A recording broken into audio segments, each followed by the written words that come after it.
സംസ്ഥാനത്ത് വിവിധയിടങ്ങളിലായി കാട്ടുപന്നി ആക്രമണം. മലപ്പുറം മമ്പാടും കോഴിക്കോട് ഉള്ളിയേരിയിലും തിരുവനന്തപുരം പാലോടുമാണ് ആക്രമണമുണ്ടായത്. 5 പേർക്കാണ് ആക്രമണങ്ങളിൽ പരുക്കേറ്റത്. കോഴിക്കോട് ഉള്ളിയേരിയിൽ റിട്ടയേർഡ് സൈനിക ഉദ്യോഗസ്ഥനുൾപ്പെടെ 2 പേർക്കാണ് കാട്ടുപന്നി ആക്രമണത്തിൽ പരിക്കേറ്റത്.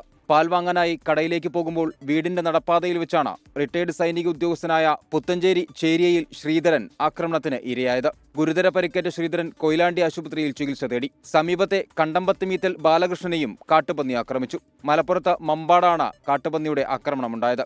ബൈക്ക് യാത്രികരായ മേപ്പാടം കൂളിക്കൽ സ്വദേശി കബീറിന് നേരെയായിരുന്നു ആക്രമണം. കാട്ടുപന്നി ഒരാളെ ഇടിക്കുന്നത് കണ്ട് കബീർ ബൈക്ക് നിർത്തി ഇറങ്ങുന്നതിനിടെ കാട്ടുപന്നി ആക്രമിക്കുകയായിരുന്നു. തിരുവനന്തപുരം പാലോട് കാട്ടുപന്നി ആക്രമണത്തിൽ ദമ്പതികൾക്ക് പരിക്കേറ്റു. ഇരുവട്ടം സ്വദേശി ഗ്ലോറി, ഭർത്താവ് ജോസ് എന്നിവർക്കാണ് പരിക്കേറ്റത്. മുഖത്തും ശരീരത്തും ഗുരുതര പരിക്കേറ്റ ഗ്ലോറിയെ മെഡിക്കൽ കോളേജ് ICUവിൽ പ്രവേശിപ്പിച്ചു.